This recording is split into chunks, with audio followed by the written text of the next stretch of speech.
Hello. Salut à tous, bienvenue. Ce matin, nous allons voir comment peindre des fenêtres, des cadres de fenêtres en bois. Alors, peindre, c'est plutôt lazurer, hein, le mot exact. La question qu'on pourrait se poser, c'est tous les combien on doit peindre, on doit lazurer, on doit vernir nos volets. Ça va dépendre de la qualité de la peinture ou du produit que vous allez mettre sur le bois. Plus il sera de meilleure qualité, plus il sera cher et plus il durera longtemps. On va avoir plusieurs méthodes visuelles pour se rendre compte si le bois est attaqué, s'il faut le traiter. Alors la couleur doit vous alerter. La couleur et le manque de revêtement sur le support. Là j'ai absolument pas poncé, donc on voit bien que ici tout le revêtement a sauté. Et ici, il y en a une partie encore, mais qui est brunâtre, donc elle commence à plus, elle fait plus d'effet du tout. Hein. Elle protège absolument plus le bois contre les UV, contre les intempéries.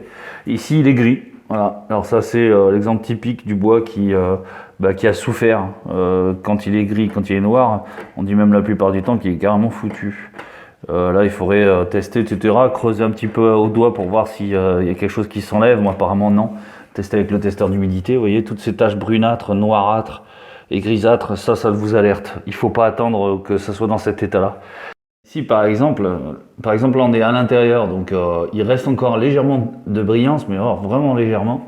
Donc là, on se rend compte qu'ici, il faut absolument le peindre. Il est encore protégé, le support est encore protégé, mais il n'en faudrait pas plus pour l'abîmer. Donc s'il faut, c'est l'alerte, là, il faut le peindre. C'est ce signe-là. Alors c'est sur un volet, mais exactement pareil. Voilà.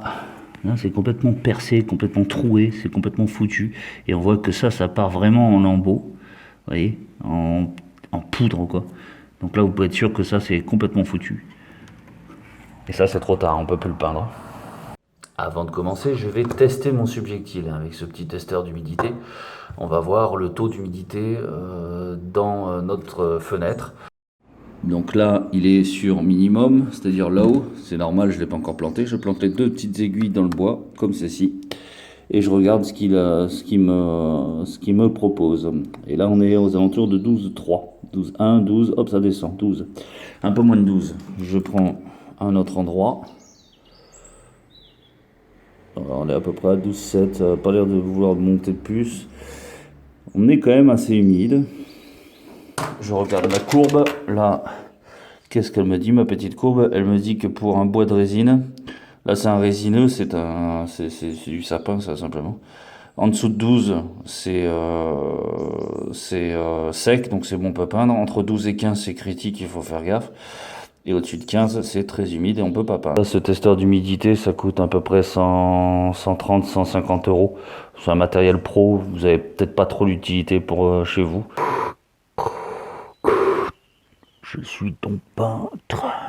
Chaque fois que tu vas poncer du vernis, surtout qu'on sait pas, c'est des vieux vernis, etc., on sait pas trop ce qu'il y a dessus. Surtout, oublie pas ton masque. Ça fait partie des EPI. Comme à chaque fois, je protège mon sol. Pour le ponçage des fenêtres, vu qu'il n'y a pas grand chose à poncer, j'utilise une canne à poncer tout simplement. Pour avoir un bon ponçage et bien. Et puis un grain en 120.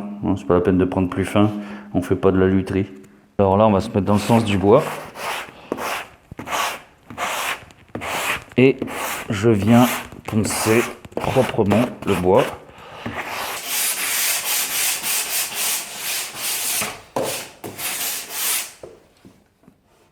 Toujours dans le sens du veinage, dans le sens du bois.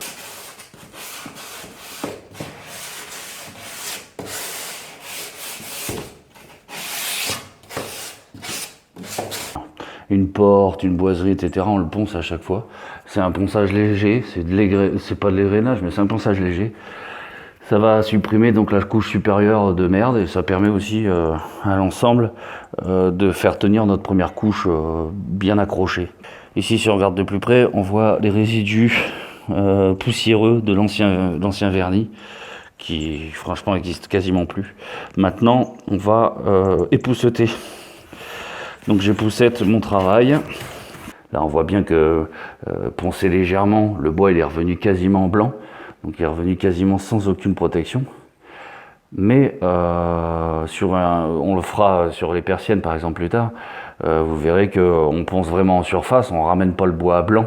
C'est juste pour qu'on enlève tout ce qui tient pas, tous les résidus. Vous voyez ici, ça c'est tout ce résidu-là, il doit sauter quoi. On ne doit pas le laisser dessous, sinon ça risque de faire gonfler ou cloquer notre bois. Et toutes ces petites imperfections, c'est exactement pareil.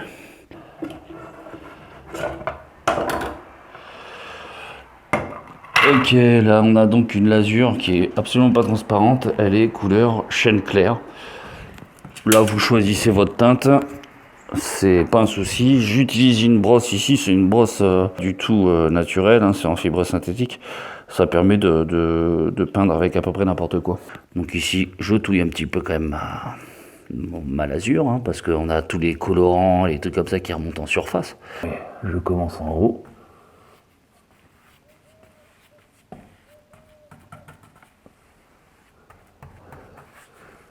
Et je m'arrête pas quand j'ai commencé une fenêtre. C'est important, sinon vous risquez de voir, et ici là il y a du vernis, du lasure, là il n'y en a pas, et vous risquez de voir une démarcation. Donc là, hop, je le fais fondre un peu dans le reste avant de revenir peindre ce montant. L'encadrement. Donc si vous ne savez pas faire, délicatement, comme moi, vous mettez du scotch. Quand tu fais le cochon et que tu mets du vernis ou de la peinture sur les carreaux, ce petit truc là, hop, il y a une petite lame de rasoir et ça permet de gratter sans abîmer la fenêtre. Alors sinon tu peux aussi utiliser un scraper en mettant le scraper, c'est ça, en mettant une lame de rasoir dedans ou une lame de scraper délicatement sur le carreau, et ça fait sauter facilement le vernis ou toutes les peintures. Petites gouttes comme ça là, vous les étalez bien, parce que quand ça va sécher, ça va faire un surplus de colorant ici, ça va faire une tache en fait, et c'est pas beau. Vous voyez, quand le bois est sec comme ça, il a absolument plus du tout de protection. Vous chargez votre brosse et vous passez un coup comme ça tout le long, même si c'est pas parfait. Ça permet d'imbiber un petit peu le support, et en repassant une deuxième fois, ça va glisser plus facilement. Et ça va faire un travail impeccable. Donc, vous voyez, premier, on passe un petit coup. Deuxième, on recharge. J'ai fait le haut, j'ai fait le cadre. Je fais les côtés, je charge correctement ma brosse. Et dans le sens du bois, du veinage du bois, je viens bien remplir toutes les zones à peindre, à vernir, à lazurer. Je tapote, je sais pas si on voit, non on voit pas. Là où je tapote pour éviter de faire des coulures, je tapote, je vais te faire voir. J'ai fait ce montant là, le haut aussi, tout le cadre. Là je vais faire celui-là. Là-haut, je tapote comme ça. Comme ça évite de mettre trop de peinture au-dessus et qu'après il y ait des coulures. Je tapote puis après j'étale. Non, je fais le montant du bas. Pareil, là sur le côté je tapote et j'étale pour éviter les coulures. Entre les deux couches, on reponcera un petit coup de canne à poncer léger pour égrener légèrement pour que la deuxième couche accroche bien sur la première. Alors deux choses importantes, hein. Tu fais tomber un petit peu de peinture comme ici sur, enfin un petit peu de peinture, un petit peu de lasure comme ici sur le montant du dessous. Surtout ça, tu l'étales tout de suite. Même si à la limite, hein, là j'ai fini le cadre donc moi je le peins. Mais même si tu n'as pas fini le cadre, hein, tu l'étales tout de suite. Sinon ça va sécher rapidos et ça va faire une teinte différente que de tout le reste. On compte ici sur ce volet, donc il y a le joint de caoutchouc et il y a un petit truc bleu dessus. Alors je vous le dis parce que des clients m'ont déjà demandé, on le retrouve ça des fois sur les portes, enfin surtout les nouvelles portes, hein, les anciennes peut-être pas, mais sur les nouvelles portes qui ont des joints intégrés, en général ils sont bleus ou gris, et en fait on se rend compte qu'il y a une petite protection, c'est une protection de joint, et celle-là elle n'a jamais été enlevée en fait. Donc pour que le joint fasse effet correctement, ça faut pas que ça y soit quoi. Donc là comme je suis sur un chantier et que je suis pas à côté de chez moi, je badigeonne bien ma brosse, je la mets dans un plastique, j'emballe ça et arrivé à la maison je le nettoierai. Au moins là ça va durer, ça devrait résister toute la journée.